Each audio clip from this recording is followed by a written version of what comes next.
നമസ്കാരം സാർ. നമസ്കാരം. ആ. സാറേ, നമുക്ക് ഇന്നിപ്പോൾ ഏറ്റവും ഒരു ഇന്നത്തെ ദിവസം രാവിലെ മുതൽ തന്നെ കേൾക്കുന്ന ഒരു വാർത്ത, മലയാള സിനിമയിലെ ചെറുപ്പക്കാരായിട്ടുള്ള മിടുക്കന്മാരായ രണ്ട് സംവിധായകരെ അവർ താമസിക്കുന്ന ഫ്ളാറ്റിൽ നിന്ന് ഹൈബ്രിഡ് കഞ്ചാവ് പിടികൂടി. അവരുടെ കയ്യില് തൊണ്ടി മുതൽ സഹിതമാണ് അവരെ പിടികൂടിയത്. മലയാള സിനിമയിലെ ഷൈൻ ടോം ചാക്കയുടെ വിഷയത്തിൽ തൊണ്ടി മുതൽ ഇല്ലായിരുന്നു എന്നുള്ളതായിരുന്നെങ്കിൽ ഇപ്പോ പിന്നെ നടൻ ഷൈൻ ടോം ചാക്കോ അങ്ങനെ രക്ഷപ്പെട്ടുവെങ്കിൽ ഇപ്പൊ തൊണ്ടി മുതൽ സഹിതമാണ് ഇപ്പോ ഹൈബ്രിഡ് കഞ്ചാവ് പിടിച്ചിരിക്കുന്നത്. സാർ, ഈ പോലീസ് അന്വേഷണമൊക്കെ ഇപ്പൊ ഈ നടക്കുന്ന വേഗത പിന്നീട് അങ്ങോട്ട് കാണാത്തതാണ് പല കേസുകളിലും നമ്മൾ കാണുന്നത്. സാർ, എന്താണ് ഈ പിടിച്ചതും ഇതുവരെയുള്ള പഴയ സംഭവങ്ങളിൽ ഉണ്ടായതും ഇപ്പോൾ ഉണ്ടായിരിക്കുന്നതൊക്കെ ഒന്ന് കൂട്ടിച്ചേർത്ത് ഒന്ന് പറയാം. അതായത് മതം മയക്കുമരുന്നാണെന്നാണ് കാൾ മാർക്സ് പറഞ്ഞത്. മയക്കുമരുന്നിനും മതം ഇല്ലെന്നാണ് നമ്മൾ വിശ്വസിച്ചു പോരുന്നത്. ഇപ്പൊ ഇവിടെ രണ്ടുപേരെ അറസ്റ്റ് ചെയ്തിട്ടുണ്ട്. ഖാലിദ് റഹ്മാൻ, അതുപോലെ അഷ്റഫ് ഹംസ, പ്രമുഖരായ രണ്ട് സംവിധായകർ. അതുപോലെ തന്നെ താഹിർ എന്ന് പറയുന്ന ക്യാമറമാനും അന്വേഷണത്തിന്റെ നിഴലിലാണ്. അന്വേഷണം നടന്നുകൊണ്ടിരിക്കുകയാണ്, അറസ്റ്റിന്റെ നിഴലിലാണ്. ഏത് നിമിഷവും അറസ്റ്റ് ചെയ്യപ്പെടാൻ, ചോദ്യം ചെയ്യുമെന്ന് പോലീസ് എക്സൈസ് അല്ല, പോലീസ് തന്നെ പറഞ്ഞിട്ടുണ്ട്. സംശയത്തിന്റെ നിഴലിലാണ്. അയ്യപ്പദാസ്, നമ്മള് സിനിമയിൽ ശ്രദ്ധിക്കേണ്ട ഒരു കാര്യം, നിർമ്മാതാക്കളായിട്ടും സംവിധായകരായിട്ടും അതിന്റെ പല ഫീൽഡുകളിലും ഞാൻ ആരുടെയും കുറ്റം പറയുകയോ വർഗീയത പുലമ്പുകയോ അല്ല, ഒരേ മതത്തിൽപ്പെട്ട ധാരാളം ആളുകളുടെ പേരുകൾ കാണാറുണ്ട്. സ്വാഭാവികമായിട്ടും ഇതിന്റെ കള്ളപ്പണത്തിന്റെ അതുപോലെ സ്വർണ്ണക്കടത്തിന്റെ ഒരു സ്വാധീനമെന്ന് മാത്രമേ നമ്മൾ കരുതിയിരുന്നുള്ളൂ. പക്ഷെ അതിനപ്പുറമുള്ള ചില ബന്ധങ്ങൾ സിനിമയിൽ ഇവർക്കുണ്ട് എന്നുള്ളതാണ്. ഇപ്പോഴത്തെ ഏറ്റവും പ്രധാനപ്പെട്ട ഒരു വാർത്ത എന്ന് പറയുന്നത് സ്വർണത്തിന്റെ വില. സ്വർണത്തിന് വലിയ മാർക്കറ്റ് ഇല്ലാത്തത് കൊണ്ട് അന്താരാഷ്ട്ര മാർക്കറ്റിൽ ഇപ്പൊ സ്വർണത്തിനേക്കാൾ ഡിമാൻഡ് ഉള്ളത് ഹൈബ്രിഡ് കഞ്ചാവിനാണ് ഏറ്റവും കൂടുതൽ വിലയുള്ളത്. ഈ ഹൈബ്രിഡ് മാർക്കറ്റുമായിട്ടും സിനിമയുടെ മുന്നിൽ നിന്ന് പ്രവർത്തിക്കുന്ന ചിലർക്ക് ബന്ധമുണ്ടെന്നാണ് ഇപ്പോൾ തെളിഞ്ഞു വരുന്നത്. ഇവിടെ ഇപ്പോൾ ഉപയോക്താക്കളായിട്ടാണ് ഇവരെ അറസ്റ്റ് ചെയ്തിരിക്കുന്നത്. ഗോശ്രീ പാലത്തിന് സമീപമുള്ള ഫ്ളാറ്റിൽ നിന്ന് വെളുപ്പാങ്ക രാവിലെ 2 മണിക്കും 3 മണിക്കും ഇടയിലാണ്. 2 മണിക്കെന്നും 3 മണിക്കും ഇടയിലാണ്. എപ്പോഴും ആയിക്കോട്ടെ, അവര് ഈ ഹൈബ്രിഡ് കഞ്ചാവ് ഉപയോഗിക്കാനുള്ള ശ്രമത്തിലാണ് അവരെ പിടികൂടിയത്. അപ്പൊ രാവിന്റെ മറവിലാവുമ്പോൾ അറസ്റ്റ് ഒന്നും ഉണ്ടാവില്ല, പിടിക്കപ്പെടുകയില്ലെന്നുള്ളൊരു വിചാരത്തോടു കൂടി അതിന്റെ ഒരു ഉപഭോഗത്തിൽ ഏർപ്പെട്ട ആൾക്കാരെയാണ് എക്സൈസ് ഇപ്പൊ പിടികൂടിയിരിക്കുന്നത്. പിടികൂടിയുകൊണ്ട് പ്രത്യേകിച്ച് വിശേഷമൊന്നുമില്ല. അവരെ പോലീസ് സ്റ്റേഷനിൽ ഹാജരാക്കിയ ശേഷം ജാമ്യത്തിലങ്ങ് വിട്ടു. ഇതാണ് സംഭവിക്കുന്നത്. വമ്പിച്ച സ്വാധീനവും ക്ലൗട്ടുമുള്ള സിനിമാ മേഖലയിൽ നിന്ന് പിടിക്കപ്പെടുന്നവരെ നിഷ്പ്രയാസം അവിടെ നിന്ന് പുറത്തേക്ക് പോകുന്നു. ശരിയായിട്ട് ചോദ്യം ചെയ്യാനുള്ള സമയം പോലുമില്ല. അറസ്റ്റ് രേഖപ്പെടുത്തുന്നു, പോകുന്നു. ഇതാണ് ഇപ്പൊ കീഴ്വഴക്കം. സാധാരണ ഇടുക്കിയിൽ നിന്ന് കഞ്ചാവുമായിട്ട് ഉപജീവനത്തിന് വേണ്ടി വരുന്ന ആൾക്കാർ കോട്ടയത്ത് പിടിക്കപ്പെടാറുണ്ട്. കഞ്ചാവ് അവർക്ക് ഇതിന്റെ തെറ്റിനെ കുറിച്ച് ബോധ്യമുള്ള ഇവരെ പോലെ വിവരമുള്ള സംവിധായകരൊന്നും അല്ല. കൊച്ചുങ്ങൾക്കിടെ ഉപജീവനത്തിന് ഒരു നേരത്തെ ആഹാരം വാങ്ങിച്ചു കൊടുക്കാൻ വേണ്ടിയൊക്കെ വരുന്ന അവരെ മാസങ്ങളോളം അവർ തടവറയിലിടും, സബ് ജയിലിലിടും. ഇതൊക്കെയാ സംഭവിക്കുന്നത്. ഇത് ക്ലൗട്ടുള്ളതായതുകൊണ്ട് ഇങ്ങനെയൊക്കെ സംഭവിക്കുന്നു. നിയമത്തിന്റെ മുന്നിൽ എല്ലാവരും തുല്യരാണെന്നൊക്കെ പറയും, അത് പറച്ചിൽ മാത്രമേ ഉള്ളൂ. അതുകൊണ്ട് എത്ര നിഷ്പ്രയാസം അനായാസമാണ് അവർ രക്ഷപ്പെട്ട് സ്വന്തം വീടുകളിലേക്ക് പോയത് നോക്കൂ. ഇപ്പം ഇതിനെതിരെ വലിയ യജ്ഞവും മതനേതാക്കന്മാരുടെ യോഗവും ഒക്കെ വെച്ചിട്ട് വലിയ പടഹധ്വനികളൊക്കെ മുഴക്കിയതാണല്ലോ. എന്താ സംഭവിച്ചത്? ഇവർക്കൊരു കുന്തവും സംഭവിക്കില്ല, ഇനി അങ്ങോട്ടും ഇല്ല, ഒരു ചുക്കും സംഭവിക്കുകയില്ല. നമ്മൾ നേരത്തെ ഉദാഹരണങ്ങൾ കണ്ടിട്ടുള്ളതാണല്ലോ. അതുകൊണ്ട് ഇതിൽ വലിയ പ്രതീക്ഷയ്ക്കൊന്നും വകയില്ല. ഇതിങ്ങനെ അറസ്റ്റുകൾ നടക്കുന്നു, പിടിക്കുന്നു എന്ന് മാത്രമേ ഉള്ളൂ. ഇങ്ങനെ ഉപയോഗിക്കുന്നുണ്ടെന്ന് നമുക്ക് മനസ്സിലാക്കാം. ഇവരെല്ലാം സിനിമ മേഖലയിലുള്ള നമ്മള് വിശ്വസിക്കാൻ പഠിക്കുന്ന ചില ആൾക്കാർ പോലും ഇത് ഉപയോഗിക്കുന്നുണ്ട്. നോക്കൂ, ആലപ്പുഴ ജിംഖാന, തല്ലുമാല, അതുപോലെ തന്നെ അനുരാഗ കരിക്കിൻ വെള്ളം, ഉണ്ട എന്ന് പറഞ്ഞ വളരെ പേര് കേട്ട സിനിമയാണ്. അതുപോലെ അത്തരം സിനിമകളുടെ സംവിധായകനാണ് ഈ ഖാലിദ് റഹ്മാൻ. വളരെ പേര് കേട്ട മമ്മൂട്ടി അഭിനയിച്ച ചിത്രത്തിന്റെ സംവിധായകനാണ് കയ്യോടെ പിടികൂടിയിരിക്കുന്നത്. ഈ കഞ്ചാവ് വേട്ട നടക്കുന്ന ഒരു സംസ്ഥാനത്ത് പിടിയിലായിരിക്കുന്നത്. അതിന്റെ മറവിൽ നേരത്തെ ഉപയോഗിച്ചിരുന്നിരിക്കാം, പക്ഷെ ഇപ്പൊ വേട്ട വന്നപ്പോഴാണ് പിടിക്കപ്പെട്ടത്. നോക്കൂ, അപ്പൊ ഇത് വേട്ട വന്നപ്പോഴും അദ്ദേഹത്തിന് പേടിയില്ല, ഇത് ഉപയോഗിച്ചുകൊണ്ടിരിക്കുക, നിർത്തിയിട്ടില്ല. അതാണ് വലിയൊരു സന്ദേശം നമുക്ക് നൽകുന്നത്. അതുപോലെ തന്നെ അതുപോലെ പ്രധാനപ്പെട്ട ഒരാളാണ് ഖാലിദ് റഹ്മാൻ എന്ന് പറയുന്ന ആളും.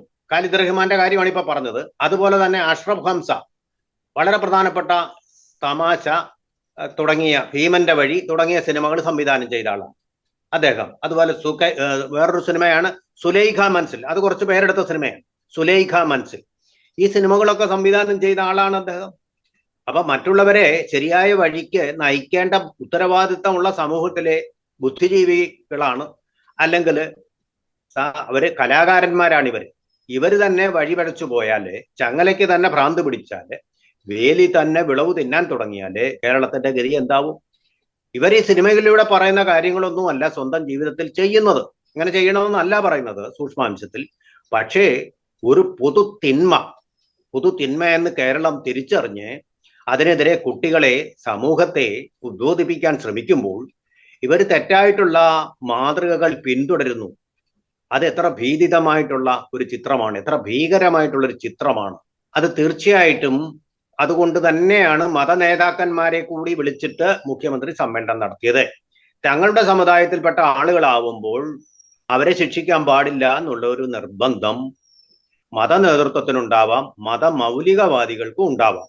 അപ്പൊ അത് വലിയ സമ്മർദ്ദം ചെലുത്താൻ സാധ്യതയുണ്ട്. സമൂഹത്തിൽ വലിയ തോതിലുള്ള കലാപങ്ങൾ വരെ സൃഷ്ടിക്കാൻ സാധ്യതയുണ്ട്. ഇതിങ്ങനെയൊന്നും ചെയ്തിട്ടില്ല, വെറുതെ അദ്ദേഹത്തിനോട് പകപോക്കുകയായിരുന്നു, പ്രതികാര നടപടി എന്ന് പറയാറുണ്ടല്ലോ. കേന്ദ്ര ഗവൺമെന്റ് ഓരോ നടപടി, ED ഓരോ നടപടി എടുക്കുമ്പോൾ അങ്ങനെയാണല്ലോ പറയുന്നത്. അങ്ങനെ പറയാൻ പറ്റും. അങ്ങനെ പറഞ്ഞൊരു ബഹളവും അരാജകത്വവും സൃഷ്ടിക്കാൻ പറ്റും, സമരവും കലാപവും പ്രക്ഷുബ്ധാവസ്ഥ സൃഷ്ടിക്കാൻ കഴിയും. അപ്പൊ അതുകൊണ്ടാണ് മീറ്റിംഗ് നേരത്തെ തന്നെ വിളിച്ചത്. അപ്പോ ഇതിന് എല്ലാവിധമായ കലവറ ഇല്ലാത്ത പിന്തുണയാണ് നൽകിയിരിക്കുന്നത്, അൺക്വാളിഫൈഡ് സപ്പോർട്ട് മതനേതാക്കന്മാരെ. എന്നിട്ടും പോലീസിന് അവരെ രായ്ക്ക് രാമാനം എക്സൈസിന് വിടേണ്ടി വരും. ഒരുപക്ഷെ മോളിൽ നിന്ന് നിർദ്ദേശം വന്ന് കാണും, വിടണമെന്ന് നിർദ്ദേശം വന്ന് കാണും, അതായിരിക്കും. അപ്പോൾ അങ്ങനെ ഒരു നിസ്സഹായത ഉണ്ട് നമ്മുടെ പോലീസിന്റെ ഭാഗത്തെ, എക്സൈസിന്റെ ഭാഗത്തും ഒക്കെ. പിടിച്ചു കഴിഞ്ഞാലും വിടണമെന്നുള്ള നിർദ്ദേശങ്ങൾ വരിക എന്നുള്ളത്. ഇനിയിപ്പോ കേസൊക്കെ എന്ന് പറഞ്ഞാൽ ഒട്ടകം സൂചിക്കുഴയിൽ കൂടി കടക്കുന്നത് പോലെയാണ്. ഇവരിൽ ആരെങ്കിലും ശിക്ഷിക്കപ്പെടുക എന്ന് പറയുന്നത് വലിയ പ്രതീക്ഷയൊന്നും വേണ്ട. കാരണം ഇത് കുറച്ചു നാൾ കഴിയുമ്പോൾ നമ്മളും പൊതുസമൂഹവും എല്ലാം അവരുടെ ഓർമ്മയിൽ നിന്ന് ഇത് ഡിലീറ്റ് ചെയ്ത് കളയും. അതോടുകൂടി ഇവർ സുരക്ഷിതരായിട്ട് വീണ്ടും സമൂഹത്തിൽ വിഹരിക്കുകയും ഒരുപക്ഷെ പഴയ സ്വഭാവങ്ങളിൽ നിന്ന് മാറാതിരിക്കുകയും ചെയ്യുന്ന ഒരു സാധ്യതയുണ്ട്. അപ്പോൾ വലിയ ഗുരുതരമായിട്ടുള്ള ഒരു പതനത്തിലാണ് കേരളീയ സമൂഹം എത്തിയിട്ടുള്ളത്. എന്ന് മാത്രമല്ല, ഇസ്ലാമിന് പ്രത്യേകിച്ചും ആ മതം ജീവിതശാസ്ത്രം കൂടിയാണ്, ജീവിത ശൈലി കൂടിയാണ്. ഹറാമായിട്ട് വിധിച്ചിട്ടുള്ളതെന്നാണ് ഈ മയക്കുമരുന്ന്. അതുതന്നെയാണ് ഉപയോഗിച്ചത്. അപ്പൊ ആ മതത്തിൽ നിന്നും ഇവർക്കെതിരെ നടപടികൾ ഉണ്ടാവണം. അങ്ങനെയുള്ള ആ നടപടി എന്ന് പറയുന്ന പോലീസിന്റെ നടപടി പോലെ സ്വാധീനം ചെലുത്താവുന്ന ഒന്നല്ല. തീർച്ചയായിട്ടും അത്തരം നടപടികൾ കൂടി വന്നെങ്കിൽ മാത്രമേ ഇതിനൊരു പരിഹാരം ഉണ്ടാവുമെന്നാണ് ഞാൻ വിശ്വസിക്കുന്നത്. മതപരമായ പരിഹാരം എന്നുള്ളതല്ല, ചില കാര്യങ്ങളിലൊക്കെ മതബോധനം ആവശ്യമാണ്, ശരിയായ ബോധനവും. ആ ബോധനം പാലിക്കാത്തവർക്കെതിരെ നടപടിയും ആവശ്യമാണ്. അത് പോസിറ്റീവായിട്ട് ധാർമ്മികമായിട്ടുള്ള ഒരു നിലവാരത്തിലേക്ക് ഉയരാൻ വേണ്ടിയിട്ട് അത്തരം നടപടികളിൽ കൂടി കടന്നുപോയെങ്കിൽ മാത്രമേ, കേവലം നിയമ സമാധാന പ്രശ്നമായിട്ട് എടുത്താൽ മാത്രം ഇത് പരിഹരിക്കപ്പെടുകയില്ല. അത് വളരെ ദുർബലമാണ്. കേരളത്തിൽ നമ്മുടെ ജനാധിപത്യ സമ്പ്രദായത്തിൽ തന്നെ ഭരണഘടന അനുവദിക്കുന്ന സ്വാതന്ത്ര്യമുണ്ടല്ലോ. 1000 കുറ്റവാളികൾ വെറുതെ പോയാലും ഒരു നിരപരാധി പോലും ശിക്ഷിക്കപ്പെടാൻ പാടില്ലെന്നൊരു തത്വമുണ്ട്.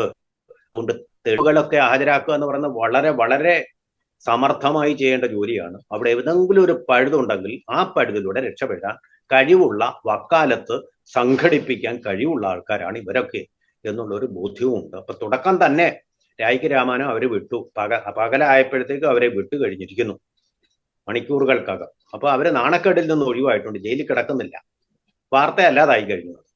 അപ്പൊ അങ്ങനെ ഒരു സംഭവമാണ് നടന്നിരിക്കുന്നത്. വാർത്ത വരികയാണെങ്കിലും ചെറുതായിട്ടൊരു വാർത്തയായിട്ട് മാത്രമേ വരൂ. ഇതിന്ന് ഡൈവേർട്ട് ചെയ്യാനുമേ മാധ്യമങ്ങൾ ശ്രമിക്കുകയുള്ളൂ. അതാണ് ഇതിന്റെ ഏറ്റവും വലിയ ഒരു ദുരന്തവും.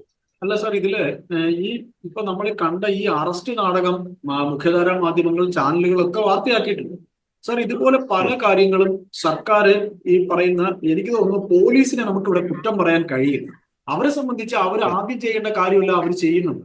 അപ്പൊ അറസ്റ്റ് അവർ ചെയ്തു, പിന്നീട് അങ്ങോട്ടെല്ലാം ഇപ്പൊ ഹേമ കമ്മിറ്റി റിപ്പോർട്ട് തയ്യാറാക്കി. ഹേമ കമ്മിറ്റി റിപ്പോർട്ട് തയ്യാറാക്കി സർക്കാർ അങ്ങോട്ട് റിപ്പോർട്ട് കുറെ നാൾ പിടിച്ചു വെച്ചു. അത് ആർക്ക് വേണ്ടി? റിപ്പോർട്ട് പിടിച്ചു വെച്ചിട്ട് പിന്നെ ആർക്കൊക്കെയോ വേണ്ടി കുറെ ഡിലീറ്റ് ചെയ്ത് കളഞ്ഞു, കുറെ പേപ്പർ കീറിക്കളഞ്ഞു. പിന്നെ അത് ഞങ്ങൾ തയ്യാറാക്കിയത് വലിയ കാര്യമാണെന്ന് കാണിക്കാൻ പബ്ലിഷ് ചെയ്തു. സർ, ഇതെല്ലാം തന്നെ നമ്മൾ പോലീസിനെ ഒരിക്കലും കുറ്റം പറയാൻ കഴിയുന്നില്ല. പോലീസ് ചെയ്യേണ്ടതൊക്കെ തുടക്കത്തിൽ ചെയ്യുന്നു, പിന്നീട് ആരൊക്കെയോ സാർ ഇപ്പൊ പറഞ്ഞതുപോലെ ചരട് വലിക്കുന്നു. പിന്നെ എന്തിന് സാർ അവരെ കൊണ്ട് ഇതുകൂടി ചെയ്യിക്കുന്നത്? നമ്മളെയൊക്കെ വിഡ്ഢിയാക്കാനാണോ ഈ കാണുന്ന നാടകം? അതുകൂടെ ഒന്ന് പറഞ്ഞിട്ട് നമുക്ക് നിർത്താം സാർ. പോലീസ് അവരുടെ ഉത്തരവാദിത്തം ധീരമായിട്ട് നിർവഹിച്ചു കഴിഞ്ഞാൽ ഇത് ഒഴിവാക്കാൻ പറ്റും.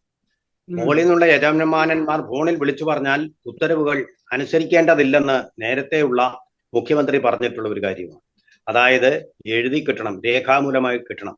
അല്ലാതെ രാഷ്ട്രീയ മേലുദ്യോഗസ്ഥന്മാരെ സൂചിപ്പിക്കാൻ വേണ്ടിയിട്ട് അവരെ പറയുമ്പോൾ ഉടനെ സാർ ഇപ്പൊ വിട്ടേക്കാം സാർ എന്ന് പറഞ്ഞ് സല്യൂട്ട് ചെയ്യുകയല്ല വേണ്ടത്. തങ്ങളുടെ ഉത്തരവാദിത്തങ്ങളെ കുറിച്ച് ബോധ്യം വേണം. ഇങ്ങനെ കഞ്ചാവിന് കയ്യോട് തൊണ്ടിയുമായിട്ട് പിടിക്കപ്പെട്ട ആളെ രായ്ക്ക് രാമാനം ജയിലിൽ നിന്ന് വിടാൻ വ്യവസ്ഥയൊന്നുമില്ല. കോടതിയിൽ ഹാജരാക്കിയ ശേഷം അദ്ദേഹത്തെ റിമാൻഡിലോ ചോദ്യം ചെയ്യുകയോ ആണ് ചെയ്യേണ്ടത്. പ്രത്യേകിച്ച് ഇതിന്റെ ഗുരുതരാവസ്ഥ കോടതിക്കും കൂടെ ബോധ്യമായ അവസ്ഥയിൽ. അപ്പൊ അതാണ് ചെയ്യേണ്ടത്. നടപടിക്രമം അങ്ങനെയാണ്. അല്ലാതെ വിളിച്ചു വീട്ടിൽ പോലീസ് സ്റ്റേഷനിൽ വരുത്തിയിട്ട് വിടുക എന്നുള്ള അല്ല നടപടിക്രമം. കൈയോടെ പിടികൂടിയാൽ പോലീസിൽ ഇതിന്റെ തെളിവ് സഹിതം ഹാജരാക്കി അറസ്റ്റിൽ ചോദ്യവും ചെയ്തിട്ട് കുറ്റപത്രം ഉറപ്പാക്കിയ ശേഷം മാത്രം വിടുക. കുറ്റപത്രത്തിന് വേണ്ട തെളിവുകൾ ശേഖരിക്കുക കൈയോടെ തന്നെ. ഇപ്പൊ ഈ തെളിവുകളൊക്കെ നശിപ്പിക്കാൻ വേണ്ടിയിട്ട് എന്തെല്ലാം തന്ത്രങ്ങളും കുതന്ത്രങ്ങളും ഒക്കെ അവർക്ക് ചെയ്യാൻ കഴിയും. സ്വതന്ത്രരാണ് അവർ. ആ ഒരു ബോധ്യം നമുക്കുണ്ടാവണം. അത് തീർച്ചയായിട്ടും അത് പിന്നെ പോലീസുകാർക്ക് അങ്ങനെ നട്ടലോട് കൂടി നിൽക്കാൻ കഴിയുന്നില്ല. നിൽക്കാൻ കഴിയുന്ന പോലീസുകാരുണ്ടെങ്കിൽ മാത്രമേ ഇത് വ്യവസ്ഥിതി ശരിയാവുകയുള്ളൂ. അതൊരു ശരിയായിട്ടുള്ള ഒരു വ്യവസ്ഥിതിയാവുകയുള്ളൂ. അല്ലെങ്കിൽ ഇങ്ങനെ കഞ്ചാവിന് ഹൈബ്രിഡ് കഞ്ചാവിനൊക്കെ ഉപഭോക്താക്കളും കച്ചവടക്കാരും ഒക്കെ ധാരാളമായിട്ട് നമ്മുടെ നാട്ടിലുണ്ട്. ഇതിപ്പോ ഉപഭോക്താക്കളാണ്, കച്ചവടക്കാർ ധാരാളമായിട്ടുണ്ട്. അവരെ പിടിക്കണം, അവർ സോഴ്സിൽ തന്നെ പിടിക്കണം. അത് നടക്കുന്നില്ല. വിദേശത്തേക്ക് കടത്തി അയക്കുകയാണ് ഹൈബ്രിഡ് കഞ്ചാവ്, വിദേശത്തേക്ക്. അത് ഗൾഫ് രാജ്യങ്ങളിലേക്ക് വരെ കടത്തി അയക്കുന്നുണ്ടെന്നാണ് ഞാൻ അറിയുന്നത്. അത് കണ്ടുപിടിക്കണം, അതും കൂടി കണ്ടുപിടിക്കണം. അത് നമ്മൾ ചെയ്യുന്ന മഹാപാപമാണത്, ചെയ്യാൻ പാടില്ല. ഏതായാലും സാർ, നമുക്ക് ഇതിന്റെ മറ്റ് അനുബന്ധ വാർത്തകൾ വരുമ്പോൾ സാറിനെ വഴിയെ ബന്ധപ്പെടുന്നതാണ്. നമുക്ക് തുടർന്നും ഇരിക്കണം. Thank you sir. Thank you.